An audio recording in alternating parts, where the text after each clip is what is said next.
Ya, Assalamualaikum warahmatullahi wabarakatuh. Bertemu lagi dengan saya, Budi Kurniawan.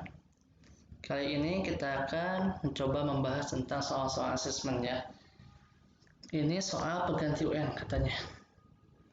Soal yang pertama di sini kita punya sebuah balok berukuran 6, 5, 4. Salah satu bagian dipotong berbentuk prisma segitiga seperti yang terlihat pada gambar di samping.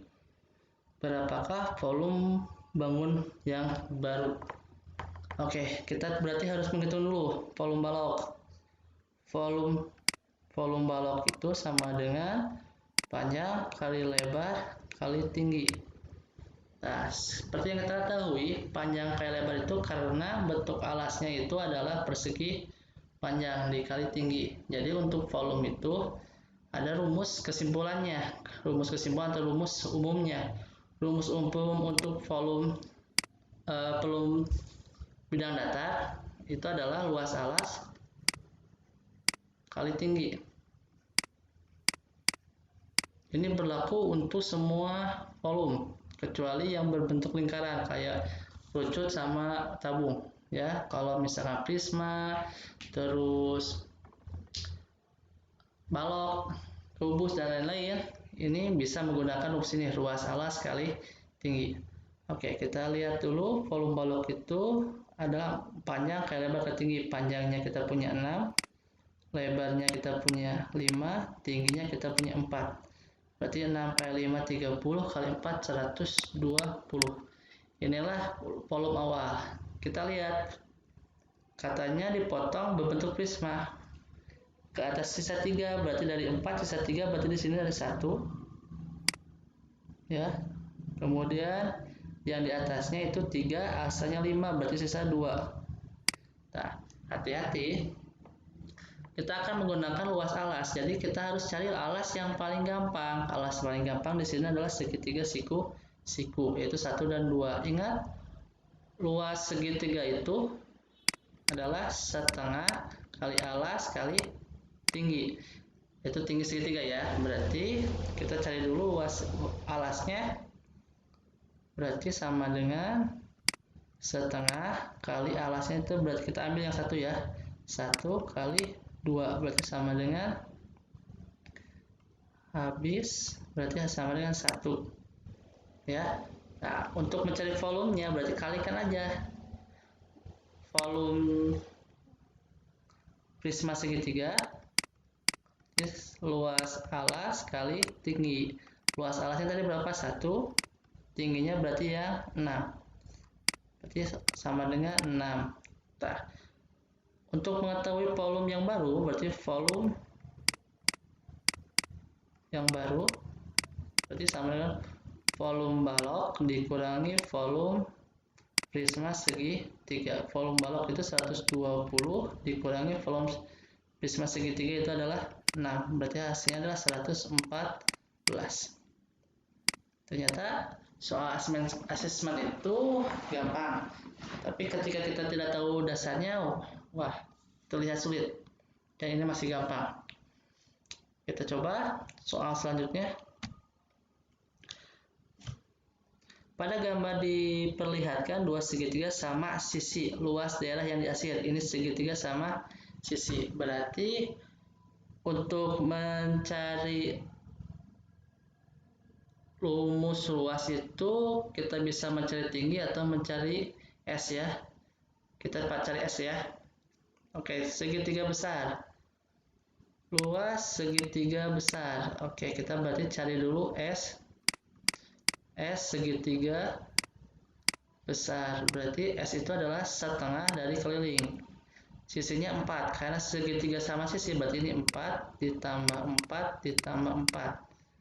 Setengah dikali 12, berarti hasilnya adalah 6. Berarti luas segitiga besar itu sama dengan akar dari S dalam kurung S kurangi A, S kurangi B, S kurangi C. A, B, C nya itu karena segitiga sama sisi bebas ya. S nya berarti 6 kurangi 2 6 kurangi 4, 6 kurangi 4, dan 6 kurangi 4, karena sama sisi. Jadi 6 dikali 2, dikali 2, dikali 2. 6 kali 8 itu akar 48. Oke, luas segitiga besar. Sekarang kita akan mencari luas segitiga kecil. Ya, berarti S segitiga kecil sama dengan akar dari akar lagi, bukan akar. Sama dengan setengah dari kelilingnya. Berarti kita punya sisinya 2. Berarti 2 ditambah 2 ditambah 2. Berarti sama dengan setengah kali 6. Hasilnya 3. Berarti luas segitiga kecil sama dengan akar dari 3. 3 kurangi 2. 3 kurangi 2. 3 kurang 2. Is. Ya, sama dengan akar dari 3 kali 1 kali 1 kali 1. Akar dari 3. Luas daerah yang dihasil berarti luas besar dikurangi luas kecil. Oke. Jadi luas yang lagi luas yang dihasil berarti sama dengan luas segitiga besar dikurangi luas segitiga kecil. Akar 48 dikurangi akar 3. Wah, ini dalam akarnya beda. Bisa disederhanakan nggak? Ternyata bisa ya. 48 itu bisa kita ubah menjadi 16 kali 3 dikurangi akar 3. Akar 16 itu 4, akar 3 dikurangi akar 3. 4 dikurangi 1 hasilnya adalah 3 akar 3. Berarti jawabannya adalah yang C. Ya, ingat ini adalah pelajaran SMP ya. Semoga masih ingat. Kalau lupa harus diingat-ingat lagi ya.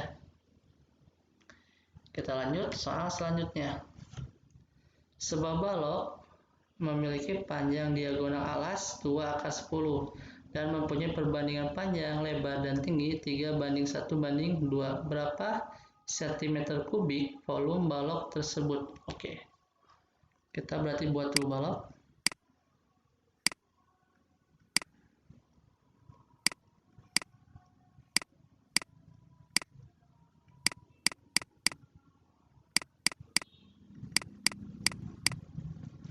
Perbandingannya 3:1:2. Oke. Panjang diagonal alas yang ini ya. Ini adalah 2 akar 10. Berarti diagonal alas itu sama dengan 2 akar 10. Artinya kalau kita masukkan berarti akar dari 4 kali 10 atau adalah dari 40. Kita punya nih alasnya itu berarti 3:1. Harus di sini 3:1. Berarti kita coba kelihatan 3 kuadrat 9, 1 kuadrat 1, 3, 9 tambah 1 10. Tidak sampai 40. Coba kalikan 2. Berarti ini jadi 6. Di sini jadi 2. Kelipatan 2. 6 kuadrat berarti 36 ditambah 4. 2 kuadrat 4. 36 tambah 4 40. Berarti kita punya perbandingan panjang dan lebar itu kan 3:1, berarti panjangnya 6, lebarnya adalah 3. Nah, untuk tingginya tinggal kalikan 2, berarti kita punya 4. Nah, yang ditanyakan adalah volume, berarti volume sama dengan panjang kali lebar kali tinggi. 6 kali 2 kali 4, hasilnya adalah 48. Oke. Gampang kan kalau misalkan tahu dasarnya. Oke, kita lanjut. Hubungan antara kursi goyang dan kayu. Kursi goyang termasuk kursi ya. Berarti kursi goyang, kayu sama kursi belum tentu kayu. Kayu belum tentu kursi ya.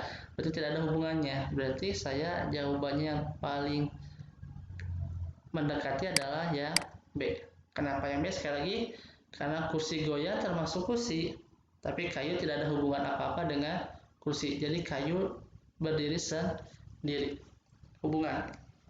Nah, untuk soalnya kayak gini ya, kalian harus cari persamaan, hubungan, dan lain-lain. Biasanya tiga kata ini akan saling berhubungan atau tidak sama sekali. Kalau tidak sama sekali, itu yang C, tidak ada hubungan sama sekali kalau tiga kata tersebut. Tapi kalau ada hubungan, biasanya antara beririsan, kayak yang D, atau mencakup semua. Ya, itu tergantung pada persepsi atau pemikiran dari kata-kata yang ada. Kita coba contoh yang lainnya. Hubungan dari kue, lilin, dan makanan. Kita yakin makanan itu termasuk kue, jadi ada lingkaran kecil dalam lingkaran. Tapi lilin bukan makanan, bukan juga kue. Berarti kita punya lingkaran dalam lingkaran dan lingkaran terpisah. Lingkaran terpisah ini untuk mewakili lilin, karena lilin bukan makanan. Nah, yang besar ini mewakili makanan, yang kecil ini mewakili kue. Ya, karena sekali lagi makanan itu kue itu termasuk makanan, atau makanan itu meliputi kue. Ya, berarti kita punya jawabannya adalah yang B. Ingat ya, hubungan antara ketiga kata. Berarti kita harus pintar-pintar atau mempunyai wawasan yang berhubungan dengan tiga kata yang disediakan. Kita coba lagi. Hubungan antara cermin, spion, dan roda. Cermin dan spion, saya pemikiran pertama itu seperti ini. Karena cermin dan spion sama-sama bisa di kaca, sedangkan roda tidak ada kan. Tapi ketika saya ingat pelajaran fisika waktu SD, yang namanya cermin itu dibagi tiga kan. Namanya cermin itu dibagi tiga, yaitu cermin datar, cembung, cekung. Ya, nah, spion itu cermin, cekung itu cembung ya. Berarti spion itu termasuk dalam cermin. Jadi kita mengasumsikan ini spion, ini cermin, dan roda tidak ada hubungannya. Berarti jawabannya adalah ya B. Ya. Tapi setelah kita teliti, semuanya hampir jawabannya sama. Nah, jangan beranggapan jawabannya pasti yang kayak gini. Enggak ya. Jangan sampai seperti itu, karena tiga kata tersebut kadang-kadang tidak mempunyai hubungan atau cuma irisan. Oke? Coba lagi. Hubungan ayam, unggas, dan hewan. Unggas termasuk ayam termasuk unggas, termasuk hewan kan? Berarti hewan paling besar, unggas, ayam. Berarti kita ambil ini.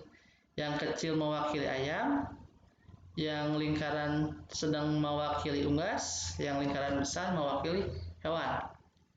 Ya. Oke. Nomor terakhir. Hubungan dari jenis ikan, jenis kain, sorry. Jenis kain, katun, sama katun impor. Oke. Katun itu termasuk jenis kain kan? Katun impor termasuk katun, berarti ini harus ada di dalam satu lingkaran. Lingkaran besar, sedang, dan lingkaran kecil. Lingkaran kecil mewakili katun impor, lingkaran sedang mewakili katun, jenis kain mewakili katun dan katun impor, jadi besar ya. Jadi jawabannya adalah yang D. Ya, oke. Cukup segitu dulu untuk mempelajari asesmen. Saya membahas cuma dua macam, yaitu yang pertama tadi tentang bangun datar, yang kedua tentang hubungan antara kata. Ya, semoga bermanfaat. Assalamualaikum warahmatullahi wabarakatuh.